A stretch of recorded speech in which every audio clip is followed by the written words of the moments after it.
আসসালামু আলাইকুম সবাইকে। নবম ও দশম শ্রেণীর বাচ্চারা কেমন আছো তোমরা সবাই? আশা করি সবাই ভালো আছো।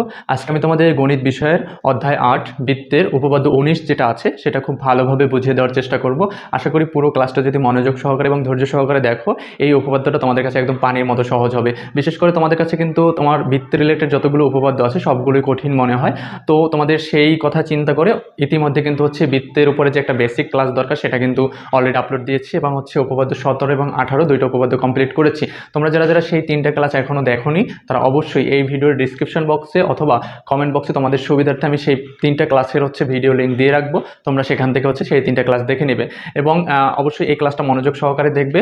আর যেটা বলতে চাচ্ছি সেটা হলো যে বৃত্তের সম্পর্কে যদি ভালো বেসিক ধারণা না থাকে তাহলে কিন্তু প্রত্যেকটা উপপাদ্যই তোমার কাছে জটিল মনে হবে। বিশেষ করে অষ্টম অধ্যায় যতগুলো তোমার উপপাদ্য এবং সম্পদ্য আছে প্রত্যেকটা জিনিসই কিন্তু তোমার কাছে জটিল মনে হবে। তো অবশ্যই তোমরা এই ক্লাসটা শেষ করে তোমরা সেই বেসিক ক্লাসটা এবং আগের দুইটা উপপাদ্য দেখে নেবে, ঠিক আছে?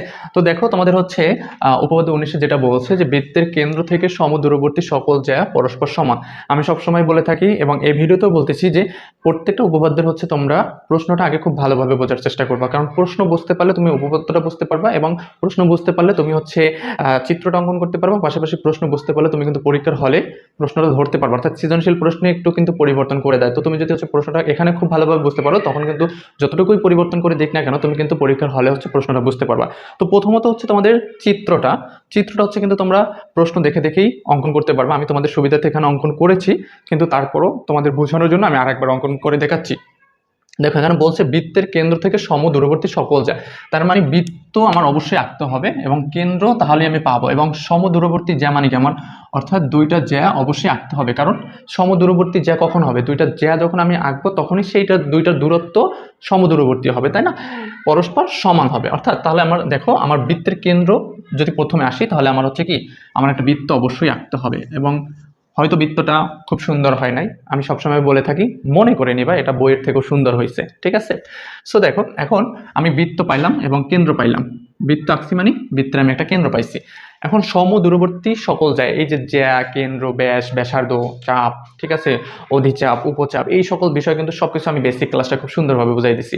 তো তুমি যদি এই সকল বেসিক জিনিসগুলো খুব সুন্দরভাবে বুঝে থাকো তাহলে কিন্তু তোমার কাছে উপপাদ্যগুলো প্রত্যেকটাই পানির মতো সহজ মনে হবে, ঠিক আছে?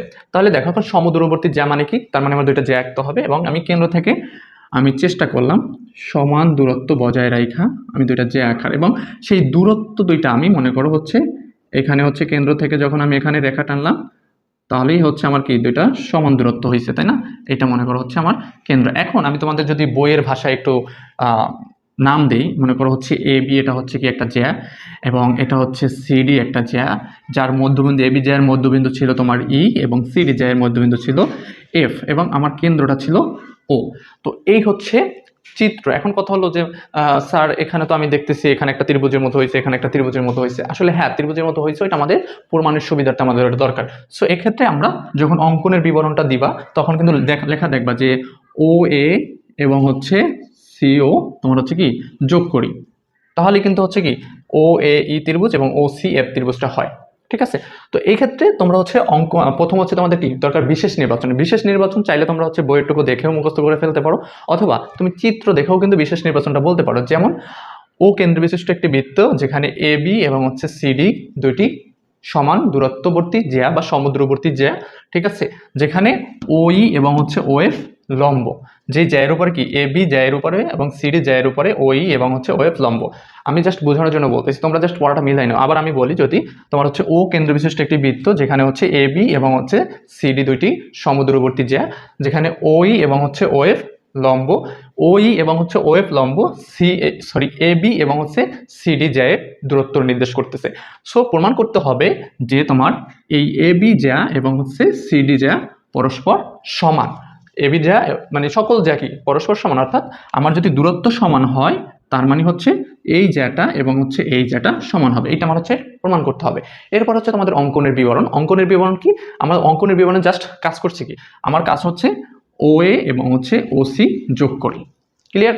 এরপরই হচ্ছে আমরা কি করব, এরপরই হচ্ছে আমরা প্রমাণে যাব। তাহলে তোমাদের আশা করি বিশেষ নির্বাচন এবং হচ্ছে অঙ্কনের বিবরণ নিয়ে কোনো সমস্যা নেই। বিশেষ নির্বাচন এবং অঙ্কনের বিবরণ তোমরা কিন্তু চিত্র দেখেই খুব সুন্দরভাবেই লিখে দিতে পারবে, এবং প্রমাণটা হচ্ছে পুরোটা চিত্র দেখেই তোমার হচ্ছে লেখা যায়। জাস্ট একটু ধৈর্য সহকারে বুঝে তারপর ক্লাসটা দেখো। যতটুকু সম্ভব তোমাদেরকে আমি একদম সহজ করে বোঝাই দেওয়ার চেষ্টা করবো, তবে তোমাদের অবশ্যই ধৈর্য সহকারে মনোযোগ সহকারে পুরো ক্লাসটা দেখতে হবে, ঠিক আছে? তো আমরা এখন যদি প্রমাণে যাই, আশা করি তোমাদের হচ্ছে বিশেষ নির্বাচন এবং এটা ক্লিয়ার। আমরা যদি এখন প্রমাণে যাই, দেখো আমাদের প্রমাণ করতে হবে কি, আমি আবারও বলছি, আমাদের প্রমাণ করতে হবে এ বি এবং হচ্ছে সিডি সমান, ঠিক আছে? আমাদের এটা লেখা নেই, প্রমাণ করতে হবে আমার হচ্ছে কি এ বি ইকুয়াল হচ্ছে সিডি, রাইট? আচ্ছা, আমরা এখন প্রমাণে যাই। প্রমাণে দেখো, আমরা গত যে দুইটা উপপাদ্য শিখেছি সেই দুইটা উপপাদ্যে আমরা দেখেছিলাম যে হচ্ছে ওই হচ্ছে এ বির উপরে লম্ব এবং ও এফ হচ্ছে সিডি এর উপরে লম্ব। এটা আমরা পূর্ব যে উপপাদ্য শিখেছি সেখানে আমরা জানছিলাম যে এখানে তোমার হচ্ছে কি ওই লম্ব হচ্ছে এ বি, অর্থাৎ এই চিহ্নটা দ্বারা বোঝায় যে ওই যে রেখাটা আছে, এই যে ওই রেখাটা, অর্থাৎ এই তোমার হচ্ছে মানে ও বিন্দু থেকে ই পর্যন্ত ওই রেখাটা, এটা হচ্ছে এর উপর এ বির উপরে লম্ব, সেটাই লিখছি ওই লম্ব এ বি। এবং আমার হচ্ছে ও ও অর্থাৎ ও থেকে এ পর্যন্ত যতটুকু আছে এই ও এফ রেখাটা হচ্ছে লম্ব হচ্ছে কিসের উপরে, সিডির উপরে। তো ওই যেহেতু এ বির উপরে লম্ব, অর্থাৎ এই যে ওই রেখাটা যেহেতু হচ্ছে আমার এই এ বির উপরে লম্ব, তার মানে এখানে একটা সমকোণ উৎপন্ন হয়েছে, কারণ লম্ব যেখানে থাকে সেখানে একটা সমকোণ উৎপন্ন হয়। এবং এই যে ও এফ রেখাটা আছে আমার, এই যে ও এফ রেখাটা, ঠিক আছে, ও এফ রেখাটা আছে, তার মানে এখানে যেহেতু ও এফ লম্ব, তার মানে এখানেও আমার একটা হচ্ছে কি সমকোণ উৎপন্ন হয়েছে, তাই না? তাইলে আমি লিখতে পারি, সুতরাং তোমার হচ্ছে কোণ এ ই ও ইকুয়াল তোমার হচ্ছে কোণ সি এফ ও, ঠিক আছে, ইকুয়াল হচ্ছে এক সমকোণ। অথবা এই কোণটাকে ও ই এ কোণও লেখা যায়, ও এফ সি কোণও লেখা যায়, আর হচ্ছে এ ই ও কোণও লেখা যায় এবং সি এফ কোণও লেখা যায়, অর্থাৎ যেটা আমাদের কোণ থাকে সেটা মাঝখানে রাখলেই হয়। তার মানে বলতে পারি এই দুইটা কোণ হচ্ছে কি আমাদের এক সমকোণ। যেহেতু এই দুইটা কোণ এক সমকোণ, তার মানে হচ্ছে কি সমকোণ থাকে, তাহলে সেই সেই জায়গার ত্রিভুজ হয় কি সমকোণী ত্রিভুজ। তার মানে আমাদের ও এ ই যে ত্রিভুজটা আছে এবং ও সি এফ ত্রিভুজটা আছে, এই দুইটা ত্রিভুজ কি সমকোণী ত্রিভুজ। সুতরাং আমরা বলতে পারি কি, সুতরাং তোমার হচ্ছে ত্রিভুজ ও এ ই এবং তোমার হচ্ছে ও সি এফ, আচ্ছা এখানে ত্রিভুজ চিহ্নটা দিতে হবে, ত্রিভুজ ও সি এফ সমকোণী ত্রিভুজে সমকোণী ত্রিভুজে তোমার হচ্ছে সমকোণী ত্রিভুজে কি, যেহেতু এইটা তোমার হচ্ছে সমকোণী ত্রিভুজ, তার মানে এখানে আমি এই যে ও এ রেখাটা হচ্ছে ও সি রেখাটা আমি সমান ধরতে পারি। কেন? কারণ এই কেন্দ্র থেকে তোমার হচ্ছে পরিধি পর্যন্ত যে রেখাগুলো আসে সেটাকে ব্যাসার্ধ, তার মানে এটাও একটা রেখাটা, এটাও একটা ব্যাসার্ধ, এই পাশে যে রেখাটা এটাও একটা ব্যাসার্ধ। তার মানে আমি লিখতে পারি যে এই দুইটা সমকোণী ত্রিভুজে, অর্থাৎ ও এ ই এবং সি এফ যে দুইটা ত্রিভুজ আছে, এই ত্রিভুজের ভিতরে ও এ এবং হচ্ছে ও সি রেখা দুইটা সমান, ঠিক আছে? কেন সমান আমি সেটা কিন্তু বললাম, যে দুইটাই যেহেতু ব্যাসার্ধ তার মানে দুইটা রেখাই সমান হবে। তাহলে এই যে দুইটা সমকোণী ত্রিভুজে আমার হচ্ছে ও এ সমান সমান হচ্ছে ও সি, যেহেতু ও এ সমান সমান ও সি, এবং তাহলে দেখো এই যে এইটা আমার, এটা যেহেতু তোমার হচ্ছে সমান দূরত্বের নির্দেশ দিতেছে, কারণ আমার বইলাই দিছে সমদূরবর্তী, তার মানে এটা কি আমি জানি এই রেখা দুটো অবশ্যই সমান, ঠিক আছে? এবং সেটা আমরা আগের যে আমাদের উপপাদ্য ছিল সেখানে কিন্তু আমরা প্রমাণ করেছি যে আমার ওই এবং হচ্ছে ও এফ সমান। সুতরাং আমি বলতে পারি কি এই ত্রিভুজের ভিতরে এবং তোমার এই ত্রিভুজের ভিতরে কি ওই সমান সমান তোমার হচ্ছে ও এফ, এই ত্রিভুজে আমরা বলতে পারি। এখন একটা ত্রিভুজে দুইটা ত্রিভুজের যখন হচ্ছে দুইটা বাহু মিলে যায়, বিশেষ করে যখন সমকোণী ত্রিভুজ হয়, সমকোণী ত্রিভুজে যখন দুইটা বাহু মিলে যায় তখন আমরা বলতে পারি যে সেই ত্রিভুজ দুটো হচ্ছে কি সর্বসম। তাহলে এই যে হচ্ছে ও এ ই এবং হচ্ছে ও এফ, এই যে ত্রিভুজ দুইটা আছে, এই ত্রিভুজ ও এ এবং হচ্ছে ও সি এই দুইটা সমান। তারপর আমি দেখতেছি ও ই এবং হচ্ছে ও এফ সমান, তার মানে কি এই দুইটাও সমান হবে। কিন্তু আগে দেখাইতে হবে কি আমার ত্রিভুজ দুইটা সর্বসম, কারণ যেহেতু দুইটা বাহু মিলে গেছে তার মানে আমি বলতে পারি ত্রিভুজ দুইটা সর্বসম। তো আমি লিখবো সুতরাং তোমার হচ্ছে ত্রিভুজ তোমার হচ্ছে ও এ ই সমচিহ্ন এটাকে বলা হয়। যেহেতু আমার ত্রিভুজ দুইটা সর্বসম, আমি লিখে নিই আগে, তারপর হচ্ছে ত্রিভুজ ও সি এফ।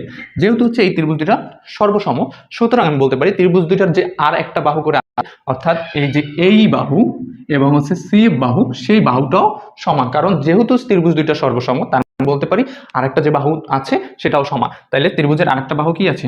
সুতরাং আমার হচ্ছে এ ই, সুতরাং হচ্ছে কি এ ই সমান সমান হচ্ছে সি এফ। কেন এই সমান সি এফ হলো? কারণ হচ্ছে যেহেতু ত্রিভুজ দুটো সর্বসম, তার মানে বলতে পারি আমি যে বাকি যে এই বাহুটা আছে এবং এই বাহুটা আছে, সেই বাহু দুটাও কি সমান পরস্পর। এখন দেখো, যেহেতু আমার বাহু দুটো সমান আসছে, ঠিক আছে, যেহেতু আমার বাহু দুটো আসছে, তার মানে আমি আগে আমরা পাইছিলাম কি, যে এই যে তোমার এই বাহুটা হচ্ছে এ বি বাহুর অর্ধেক। কারণ কি? কারণ এই ইটা হচ্ছে মধ্যবিন্দু, এইটা হচ্ছে এই এ বি বাহুর মধ্যবিন্দু হচ্ছে এই ইটা, ঠিক আছে। তার মানে কি আমি এই সমান সমান লিখতে পারি কি, এখন এ ই সমান হচ্ছে হাফ এ বি, এবং যদি এটাকে আমি এই সমান সমান হাফ এ বি মানে কি, হাফ এ বি মানে এইটা হচ্ছে এ বির অর্ধেক, তাহলে এই সমান সমান হাফ এ বি লিখতে পারলে এফ সমান সমান লিখতে পারি তোমার হচ্ছে হাফ সিডি, সি এফ সমান সমান হাফ সিডি লেখা যায়। ওকে, দেখো, যেহেতু আমার এই সি এফ সমান এই এবং সমান, এই যে আমি এই এবং কি সি এফ সমান পাইছি, আর এখানেও আমি দেখতেছি এই এবং সি এফ কি আছে, তার মানে এবং সি এফ যেহেতু সমান, তার মানে এই সি এফ এর জায়গায় আমি চিন্তা করলে মনে মনে কিন্তু আমি এই চিন্তা করতে পারি, এটা মনে মনে। তাইলে আমি ওটা বলছিলাম এক্স সমান সমান ওয়াই সমান সমান যদি 5 হয়, তাহলে আমরা লিখতে পারি কি এক্স সমান সমান ওয়াই, অর্থাৎ এই 5 কে আমরা বাদ দিয়ে দিতে পারি। তার মানে এখানেও যদি এই থাকে, আর সি এফ এর জায়গায় যেহেতু আমি তোমার হচ্ছে এই সমান সমান সি এফ, তার মানে কি তোমার সি এফ এর জায়গায় আমি এই লিখতেই পারি যেহেতু সমান। তার মানে মনে মনে যদি আমি এখানে এই চিন্তা করি, তাহলে আমি এই দুইটাকে কি বাদ দিয়ে দিতে পারি। এই দুইটা এই এবং হচ্ছে সি এফ যদি বাদ দেই, তাহলে থাকে কি হাফ এ বি সমান সমান হাফ সিডি। তাহলে আমি এখান থেকে লিখতে পারি কি হাফ এ বি সমান সমান হাফ সি। এখন দেখো, আমার হচ্ছে হাফ এ বি সমান সমান হাফ সিডি পাইলাম, রাইট। তো আমার যেহেতু হাফ দুই পাশেই আছে, আমি যদি হাফ হাফ চিন্তা করি, দুইকে বাদ দিয়ে দিতে পারি কিভাবে, যে আমি যদি হাফটা এই পাশে নিয়ে আসি তখন উল্টে যাবে, হবে কিরকম, এইভাবে 1/2 ইন্টু 2/1, অর্থাৎ এটা কাটা এটা কাটা, অর্থাৎ ভিনিশ হয়ে যায়। উভয় পক্ষ থেকে আমি কি করতে পারি, তোমার হচ্ছে হাফ হাফ বাদ দিতে পারি, থাকে কি তাহলে থাকে হচ্ছে এ বি সমান সমান সিডি। এবং এইটাই আমার হচ্ছে প্রমাণ করতে বলছিল যে এ বি সমান সমান সিডি, এটাই হচ্ছে কি প্রমাণিত। তুমি এইটা সমান সমান প্রমাণিত দিয়ে দিতে পারো, অথবা এই লেখাটার পরও তুমি এটা লিখে দিতে পারো যে সুতরাং বলা যায় বৃত্তের কেন্দ্র থেকে সমদূরবর্তী সকল যা পরস্পর সমান প্রমাণিত। প্রশ্নটা উঠাইও তুমি প্রমাণিত লিখতে পারো, অথবা তুমি এখানে এইটা লেখাও তুমি ডিরেক্ট দেখাই দিতে পারো প্রমাণিত, ঠিক আছে। তো আশা করি উপপাদ্যটা খুব সহজভাবেই তোমরা বুঝতে পারছো, এখানে আসলে কোনো প্যাচ থাকার কথা না।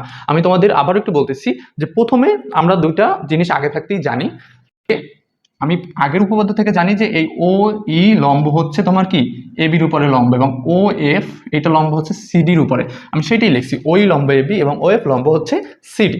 পরবর্তীতে আমি যেহেতু লম্ব আছে, তার মানে এখানেও একটা সমকোণ উৎপন্ন হয়েছে, এখানেও একটা সমকোণ উৎপন্ন হয়েছে, এজন্য আমি লিখছি এ ই ও কোণ ইকুয়াল হচ্ছে সি এফ ও কোণ, অর্থাৎ এই যে এ ই ও কোণ এবং হচ্ছে তোমার সি এফ ও কোণ, অথবা তুমি যদি চাও ও ই এ কোণও লিখতে পারো, ও এফ সি কোণও লিখতে পারো, অর্থাৎ এই কোণ দুইটা কি এই কোণ দুইটা হচ্ছে পরস্পর এক সমকোণ, অর্থাৎ তোমার এটা সমান সমান এক সমকোণ। যেহেতু এটা সমকোণ, তার মানে এখানে যে ত্রিভুজটা উৎপন্ন হয়েছে এই ত্রিভুজটা এটাও একটা সমকোণী ত্রিভুজ, এটাও একটা সমকোণী ত্রিভুজ। এই জন্য আমি লিখছি ত্রিভুজ ও এ ই এবং হচ্ছে ত্রিভুজ ও সি এফ সমকোণী ত্রিভুজে তোমার হচ্ছে এই যে ও এ রেখা এবং ও সি রেখা এইটা সমান, এবং ওই রেখা এবং ও এফ রেখা এটা সমান। যেহেতু একটা ত্রিভুজের দুইটা বাহু সমান, তার মানে বলতে পারি ত্রিভুজ দুইটা সর্বসম। তো আমি লিখলাম ত্রিভুজ ও এ ই সর্বসম হচ্ছে ত্রিভুজ ও সি এফ।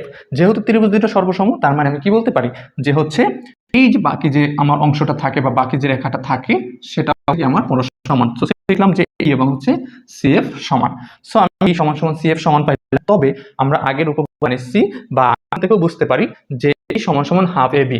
কেন? কারণ হচ্ছে ই হচ্ছে মধ্যবিন্দু, যেহেতু ই আমার মধ্যবিন্দু, তার মানে এই হচ্ছে এই এ বি এর অর্ধেক। তো সেইটাই লিখছি এই সমান সমান হাফ এ বি, এবং সি এফ এর ক্ষেত্রে লিখছি সি এফ সমান সমান হাফ সিডি। তো দেখো, আমি এই এবং হচ্ছে সি এফ কে যদি এখানে চিন্তা করতে পারি ইকুয়াল, অর্থাৎ এখানে আমি সি এফ ভাবতে পারি এটাকে, অথবা এখানে আমি এই ভাবতে পারি এটাকে, তার মানে দুইটা দুইটাকে আমি যদি বাদ দিয়ে দিই তাহলে থাকে কি হাফ এবি সমান সমান সিডি, এবং হাফ হাফ বাদ থাকে এবি সমান সমান আর কিনা, খুব ইজি কিনা। তোমরা খালি মানে হুতাশেই এগুলোকে কঠিন মনে করো। তোমাদের প্রত্যেকটা উপপাদ্য বলেছি আমি খুব পানির মতো সহজ করে তোমাদের বুঝিয়ে দেবো, এবং সেভাবেই বাকি যতগুলো উপপাদ্য আছে সেগুলো কমপ্লিট করব। শুধু উপপাদ্য নয়, গণিতের যে কোনো বিষয়ে তোমাদের প্রো বানাইয়ে ছাড়বো, এবং ইভেন তোমাদের অন্যান্য সাবজেক্টের ক্লাসগুলো আমি ধারাবাহিকভাবে দিব। তোমরা যারা যারা চ্যানেলে নতুন তারা অবশ্যই চ্যানেলটাকে সাবস্ক্রাইব করে পাশে থাকবে, কারণ তুমি পরবর্তী যে ভিডিওগুলো আছে সেগুলো কিন্তু খুব দ্রুত তাহলে তোমার হাতের নাগালে পেয়ে যাবে।